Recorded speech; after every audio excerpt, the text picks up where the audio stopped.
ma petite libellule, j'espère que vous allez bien. Alors comme promis, je vous fais une petite vidéo sur la libération karmique et transgénérationnelle.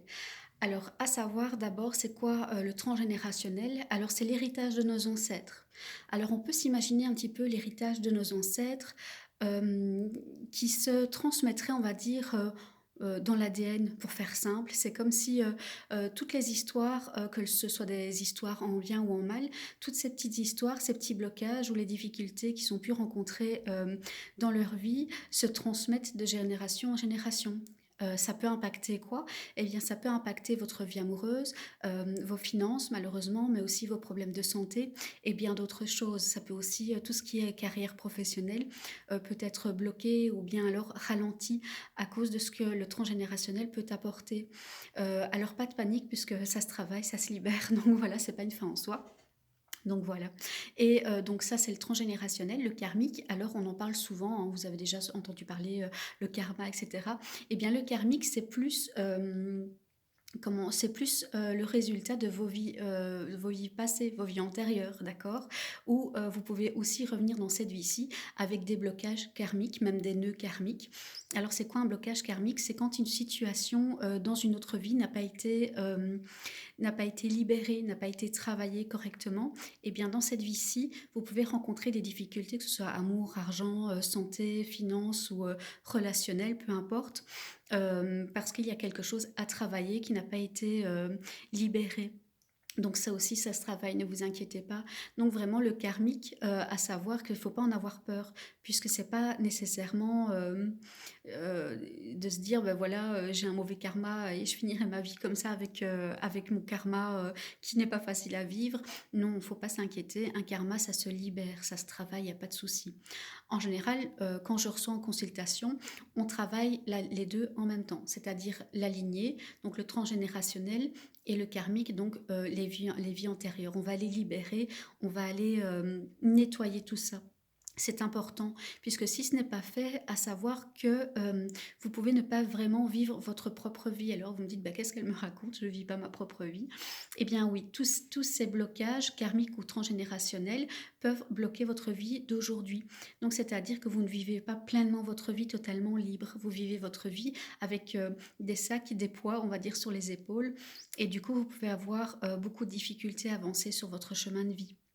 Donc voilà, à savoir aussi que le karmique est transgénérationnel, et ça, je veux vraiment l'expliquer correctement.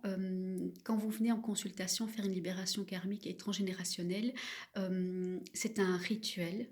Mais je vous fais travailler aussi. C'est-à-dire que personne en dehors de vous ne peut libérer votre karma ou votre transgénérationnel. Ça doit venir de vous.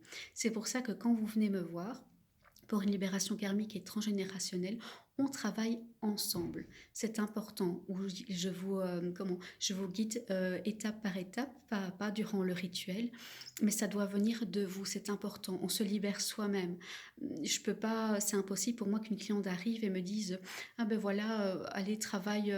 Ben non, ça doit être libéré par vous parce que c'est vous qui avez le plein pouvoir sur votre vie, que ce soit pour libérer le karma ou le transgénérationnel. Donc voilà. Alors, si ça résonne un peu pour vous aujourd'hui, quand je vous dis, vous pouvez avoir des problèmes karmiques, transgénérationnels, blocages financiers, problèmes de santé récurrents, nœuds karmiques. Donc, nœuds karmiques, j'entends par là des situations qui vont se répéter comme une boucle. En général, on appelle ça un nœud karmique. Et là, en général, ça veut dire qu'une leçon n'est pas intégrée, n'est pas libérée, n'est pas comprise et n'est pas libérée. Donc voilà. Mais si ça résonne pour vous, n'hésitez pas à mettre des petits commentaires en dessous de cette vidéo. Ça me fera plaisir d'essayer de vous aiguiller, etc.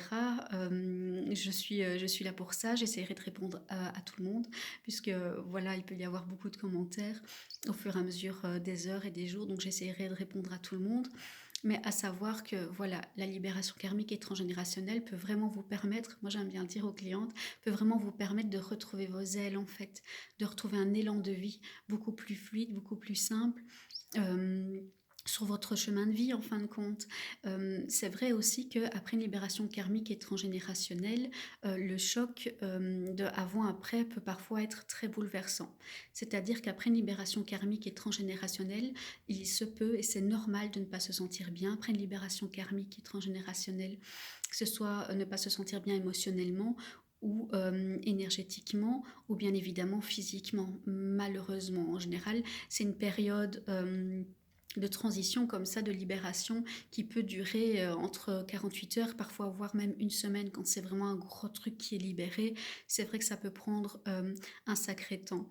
Donc voilà, pour cette petite vidéo de 5-6 minutes, hein, j'aime pas faire des vidéos non plus trop longues puisqu'on a tous un emploi du temps à respecter, etc. Et puis ça sert à rien de faire des longues vidéos ennuyantes. Donc voilà, je vous souhaite une belle soirée et n'hésitez pas à me contacter, que ce soit en message privé ou sur WhatsApp, peu importe, ou notre adresse mail. Je me ferai un plaisir de répondre à vos questions sur le karma et sur le transgénérationnel. Voilà. En tout cas, voilà, je vous fais des bisous. Je vous souhaite une magnifique soirée, un bon repos et courage parce que, à ce qui paraît, demain, les températures vont diminuer un petit peu. Donc, ça va faire du bien. On va pouvoir respirer. Donc, voilà. Bisous, mes petites libellules. Prenez bien soin de vos énergies surtout.